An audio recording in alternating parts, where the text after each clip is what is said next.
से ना रुके हम, मर्जी से चले हम, बादल सा गरजे हम, सावन सा बरसे हम, सूरज सा चमके हम, स्कूल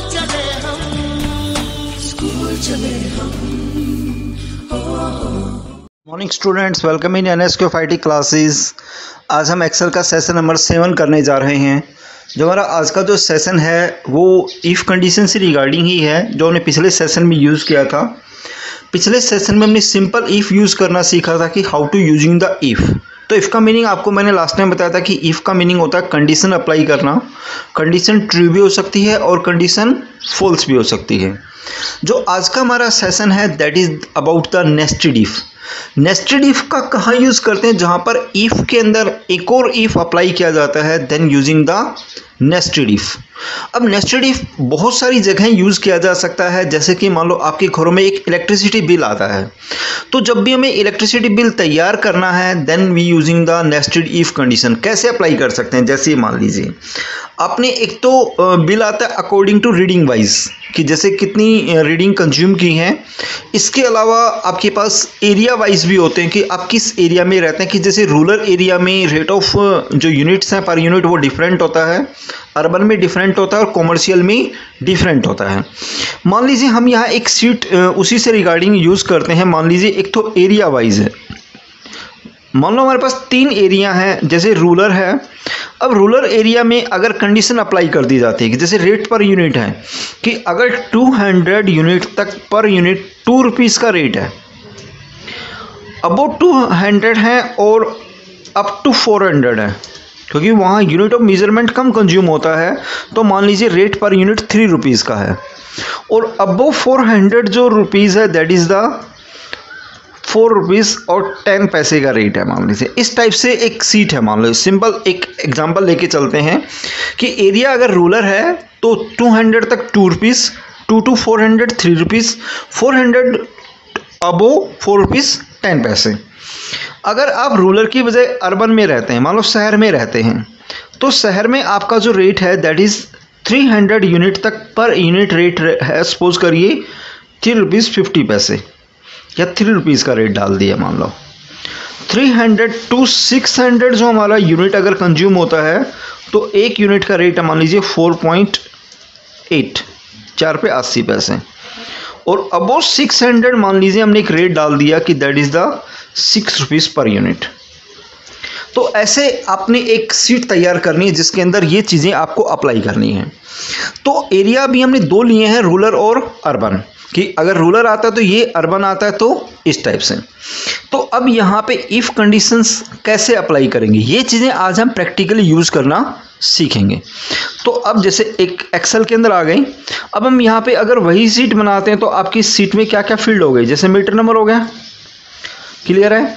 देन ओल्ड यूनिट हो गई कि ओल्ड यूनिट कितनी है, देन न्यू यूनिट कितनी हो गई, देन कंज्यूम यूनिट, ये माइनस हो जाएगा उसमें से कि कितनी यूनिट कंज्यूम करते हैं। देन एरिया हम अपनी तरफ से असाइन करेंगे, जो भी है रूरल है अर्बन है। एंड देन आपके पास अमाउंट हो गया कि यहाँ पे कितना अमाउंट हमें पे करना पड़ रहा है। ठीक है, तो कंज्यूम यूनिट में क्या कर देंगे, यहाँ पे माइनस हो जाएगा, कंज्यूम यूनिट माइनस में ओल्ड यूनिट। एरिया हम कुछ भी टाइप कर देंगे यहाँ पे, जैसे पहले हम रूरल ही ले लेते हैं, नीचे वाले में हम अर्बन डाल देते हैं मान लो। देन अब कैसे कैलकुलेट करोगे, इक्वल टू। अब कंडीशन देखिए, पहले क्या कंडीशन थी, तो इफ लगाओगे कि हमारा एरिया जो है, एरिया किस में डाल दिया आपने, E2 के अंदर, that is equal to rural. अब यहाँ पे स्पेलिंग आप प्रॉपरली डालिए कि अगर रूरल है तो यहाँ एक कंडीशन हो गई। अब यहाँ पे अगर इसके साथ अगर कंडीशन ट्रू है और यहाँ पे हमने एक और कंडीशन लगा दी तो that is the nested if. अब दूसरी कंडीशन क्या हो गई कि अगर कंज्यूम यूनिट, जब भी नंबर वैल्यू पे आप कंडीशन लगाते हैं तो हमेशा आपको बताया था कि बड़ी वैल्यू से स्टार्ट करें। अब D2 that is greater than equal to, मान लीजिए आपने यहाँ पे 600 से अबो ले लिया कि अगर वैल्यू हमारी किससे ज़्यादा हो गई, 600 से ज़्यादा। एक बार कंडीशन दोबारा देख लीजिए, 600 नहीं है सॉरी, रूलर में क्या था 400 है हाईएस्ट, कि अगर 400 से ज़्यादा है तो क्या कंडीशन दी हमारी, पर यूनिट रेट क्या है 4.10। तो एक तो हम सिंपल कैलकुलेशन करते हैं तो आप इस टाइप से निकाल सकते हैं कि जितनी कंज्यूम यूनिट हैं यानी D2 इंटू में 4.10। क्लियर हो गया। दूसरी कंडीशन यहीं पे लगानी है, तो if D2 that is greater than equal to, कि अगर मान लो 200 से अबोव है तो पर यूनिट का रेट है मान लो 3 रुपीज़, तो D2 इंटू में 3, अदरवाइज के लिए कॉमा लगाइए D2 इंटू में 2 रुपीज़। यहाँ पे 3 हो गया और यहाँ पे क्या डाल दिया मान लो अपनी इंटू में 2 डाल दिया। तो ये पहली कंडीशन होगी। अब दो ब्रैकेट बंद होंगे। दो ब्रैकेट कौन से, जो एक तो इफ कंडीशन यहाँ पे हमारे पास स्टार्ट है ये, और एक ये, दो ब्रैकेट हमने स्टार्ट किए थे तो दो ब्रैकेट को बंद करेंगे। ये इफ कंडीशन यहाँ पे क्लोज हो गई है। इट मीन्स पहले वाली जो इफ कंडीशन है वो अभी ऑन है। यहाँ कॉमा लगाएंगे तो ये जो फॉल्स पार्ट आया, ये फॉल्स पार्ट रूलर के अगेंस्ट आया है। मीन्स कि अगर रूलर नहीं है तो क्या करना है, अगर यहाँ पे दैट इज कॉमर्शियल है तो यहाँ पे क्या डाल दोगे, फिर से इफ डाल दिया, या अर्बन है तो इफ फिर से हो गया E2 that is equal to urban, कि अगर वो क्या ले लिया मान लो हमने अर्बन ले लिया, कॉमा यूज कर दीजिए। यहाँ पे अगेन एक इफ कंडीशन अप्लाई की जा सकती है। तो ये जो आप इफ कंडीशन दूसरी बार लगा रहे हैं ये आपके पास किसका एग्जांपल हो गया, नेस्टेड इफ का एग्जांपल हो गया, जिसमें दो अलग अलग सेल्स के ऊपर हम कंडीशन अप्लाई कर रहे हैं। पहले वाले ही में हमने दो कंडीशन, एक तो एरिया और कंज्यूम यूनिट लिया, ऐसे ही सेम इसमें भी हम क्या ले रहे हैं, एरिया वाइज और कंज्यूम यूनिट के अकॉर्डिंगली। कि अर्बन है तो हमारी कंडीशन हम चेक कर सकते हैं कि D2 that is greater than equal to 600 है मान लीजिए, तो क्या रेट था पर यूनिट का D2 इंटू में 6 रुपीज़। दूसरी कंडीशन फिर से डाल दो कि if D2 greater than equal to 300, amount will be different, कि 6 रुपये है 5 रुपये है, ये आपका डिफरेंट हो सकता है, लेकिन आपको मेनली फॉर्मूला लगाना आना चाहिए कि how to use the formula. मान लो ये 4 रुपये का रेट है तो D2 इंटू में 4 रुपीज़ डाल दो, अदरवाइज D2 इंटू में 3 रुपीज़ का रेट डाल देंगे मान लो, and then now close all the bracket. तो सारे ब्रैकेट यहाँ पे क्या कर दोगे आप, बंद कर दोगे, और इस फॉर्मूला को नीचे तक आप ड्रॉप कर दो।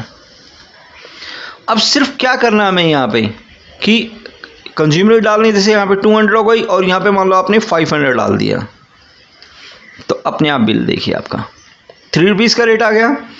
अब जैसे ये आपके पास अमाउंट मतलब ये वैल्यू बढ़ जाती है, जैसे 800 डाल दिया आपने तो आपका बिल ऑटोमेटिकली उसके अकॉर्डिंगली कैलकुलेट हो गया। अब जैसे मान लो यहाँ पे यूनिट डाल दी 340 और यहाँ पे यूनिट हो गया आपकी 670, ठीक है, तो कंज्यूम यूनिट का भी ये फॉर्मूला भी ड्रॉप कर लीजिए, कंट्रोल D का प्रेस कर दो। ओके स्टूडेंट्स, तो इस तरीके से हम कौन सी कंडीशन यूज कर सकते हैं, नेस्टेड इफ। तो यहाँ पे हमें नेस्टेड इफ को यूज करके देखना है कि how to use a nested if condition. Nested if में हमेशा ध्यान रखना है कि आप एक या सेल पे भी लगा सकते हैं, एक से ज़्यादा सेल पे मोस्टली ये चीज़ें यूज की जाती हैं। अभी हमने कैलकुलेशन सिंपल यूज करना सीखा। आप इसमें कंडीशंस जैसे आगे हम कुछ एक दो वीडियोस बनाएंगे जिसमें आपको प्रॉपरली ये चीज़ें यूज करना सिखाएंगे कि how to using the tax calculation या डिफरेंट टाइप ऑफ और नेस्टेड इफ कहाँ पे लगा सकते हैं, उससे रिगार्डिंग हम इसकी एक और वीडियो बनाएंगे इन नेक्स्ट वन। बट अभी के लिए इतना ही यूज करें कि आपको नेस्टेड इफ के इस तरीके से एग्जाम्पल्स यूज करके देखने हैं, आपको अपनी रिक्वायरमेंट के अकॉर्डिंगली एग्जाम्पल यूज करने हैं। ओके, तो that is our session number 7 जिसमें हमने क्या यूज करना सीखा है कि how to using the nested if.